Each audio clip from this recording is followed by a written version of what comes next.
Yeah, season 2 of Dandadan is finally here. So the first part you guys are gonna see is the last episode of season 1, and then you guys are gonna see the first episode of season 2. So yeah, let's check it. When they got home though, they got a knock on the door, and it's a guy named Gigi, who's apparently Momo's old best friend, and it was her first crush. And of course, this guy is also weird as fuck. Apparently he's moving in with them since his parents are both in the hospital, since his house is haunted with some type of evil spirit. Now I don't know what the fuck this is. And bro, what is this? As the days go on, or pretty much just the next day, Momo ends up finding Okarun working out behind the school, and then she ends up actually eating her lunch right next to him, and she even offers to feed bro. This was his chance, but sadly that boy Gigi comes through and starts talking to Momo and ruins the moment completely. They ended up bonding right in front of bro. This is cruel, honestly. And once again, weird shit keeps happening every damn episode. This science lab dummy starts running and chasing Okarun.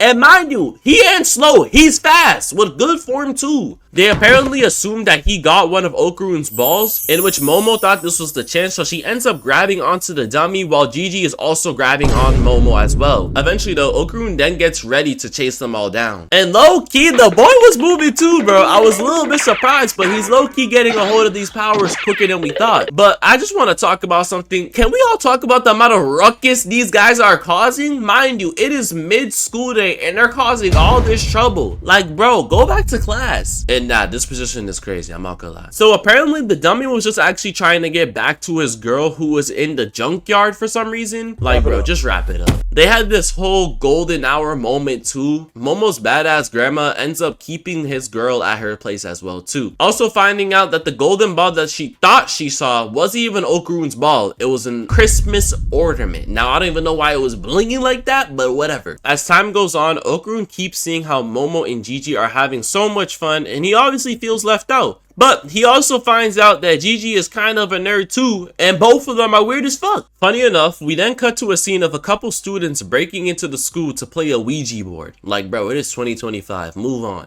Just for them to see the dummy running across the hall all naked and shit, and ends up scaring the fuck out of them. Apparently, he's going to make his adventure to Momo's house so he can see his girl. And let's just say, this guy went through hell and back just to see his girl. It's honestly breaking my heart, I won't lie. The trio is also planning another adventure too, since they need to go to Gigi's house so they can find the evil spirit that he is talking about. While on the train ride, this guy Okarun is trying so hard to grab Momo's attention. It honestly seems like he is desperate at this point. But then, like I said, he ends up finding out that Gigi's a really nice person and they actually have a lot in common. As soon as they got there though, you could already tell there's something wrong with this place that Gigi grew up in. All these old ass ladies smiling through the goddamn windows. Like, bro, back up and calm down. Even seeing them all cuddled up together is creepy. Like, why is his eyes yellow? Since they realize they gotta wait until nighttime, Momo decides that she's going to go to the hot springs all by herself. And then Gigi and Okarun end up playing soccer, and of course, this guy Okarun can't even kick a damn soccer ball. Like, bro, what is this? Also with Gigi finding out that Okarun likes Momo and that he also likes Momo too, so obviously they start fighting for her love. Then the scene cuts to... These guys started talking about quote-unquote gators, then started doing this nonsense. Going back to Okarun though, they're finally realizing that something is off with Gigi's house because there's a part of his house that looks like it doesn't belong there in the first place. So they ended up busting a hole in the wall just to see all these random ass tags everywhere. Back with these gators, Momo was still trying to find a way to defeat these guys, and I won't even lie, this scene was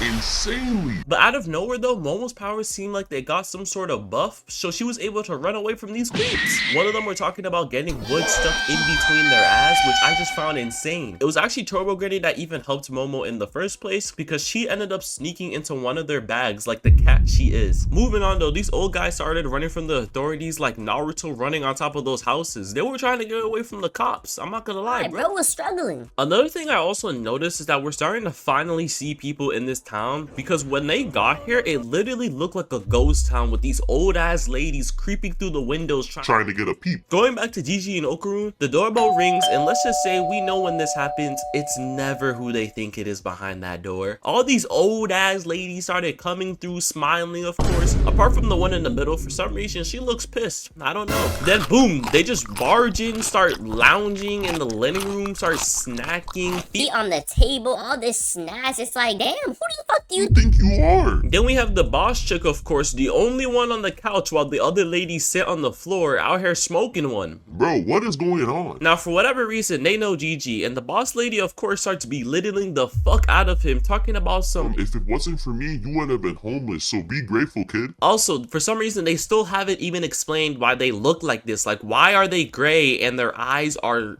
glowing? For whatever reason. I'm already getting weird vibes from the whole family because they just continue bitching Gigi, saying that he has to tell them whenever he leaves town or some shit. And apparently in the past, Gigi was trying to bring some exorcists into the house, and let's just say they were not happy about that in the slightest. Yeah, I'm not gonna lie, they aren't normal. Granny unleashes a whole shotgun and starts pointing it at Gigi and Okarun, talking about some don't get between me and my shot. Yeah, I'm not gonna lie, you got it. I won't. Then we see these horny ass guys again, and apparently, hey, they're all one big happy family, so I don't even know what the fuck's going on.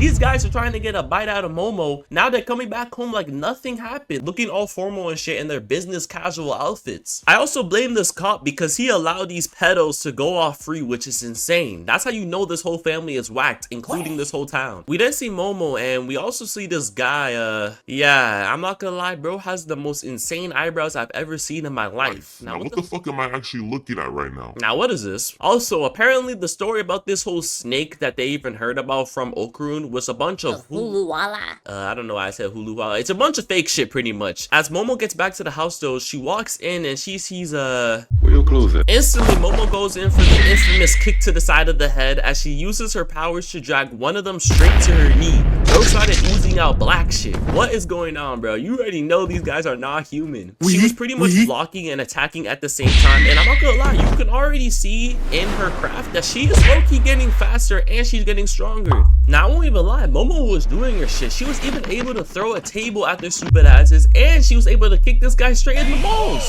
One of them grabbed her, then gave her a good headbutt to the head, but then out of nowhere, Turbo Granny surprisingly helps Momo again, which made the guy trip back and hit his head. Then boom, this old lady comes in with this 1-2 leg combo. She starts breakdancing mid-fight like, bro, what is going on? Momo has no choice but to be on the defensive since low-key the old lady was giving her work. She ends up throwing Momo between the walls, which knocked her into this weird room again where we saw all these weird tags. Of course, Okarun and Gigi try to cover it up, but that old lady already knew they were full of shit when they walked in. Apparently, this weird-ass family has been actually helping, quote-unquote, the village stay protected, which so far I have not seen any sort of protecting, but I digress. Apparently, for the last 200 years, they've been using the house that Gigi's family has recently bought to lure families in and sacrifice them to the serpent god thingy. Now, this ain't no god. We don't even know what the fuck they even worshiping, but hey, let's move on. It also seems like Gigi's family is long gone. They're actually not sick. It looks like they might be dead. Yeah. Okarun and Gigi finally get up, trying to help Momo before she became snake food. Ironically enough, they all became food eventually. And low-key, that nigga Okarun might have been hitting the lab a little too much, bro. I see some definition there. As Okarun and Momo are trying to figure out what the fuck is going on, Gigi ends up falling straight into his demise because Gigi wasn't able to grab onto Momo's hand. But it seems like he's okay because he landed on some, what is that? Bro, that shit look nasty as hell, bro. That cannot be no god. These old ass farts start dancing, trying to worship the god because they don't want to become the snake food. But it's so funny because they eventually became the snake food. That snake ate all of them in one big goddamn bite. Then Okarun just proceeds to lose his mind just before the episode cuts to the end. Won't even lie with you, this was only episode 1 and so much is already happening. So you guys already know, stay tuned for next week. I should be also dropping another video, most likely Saturday or Sunday or even Monday. I'm not really sure right now, but make sure you guys stay tuned for that as well. And yeah, that's pretty much gonna be it. Lego. Bye, have a beautiful time.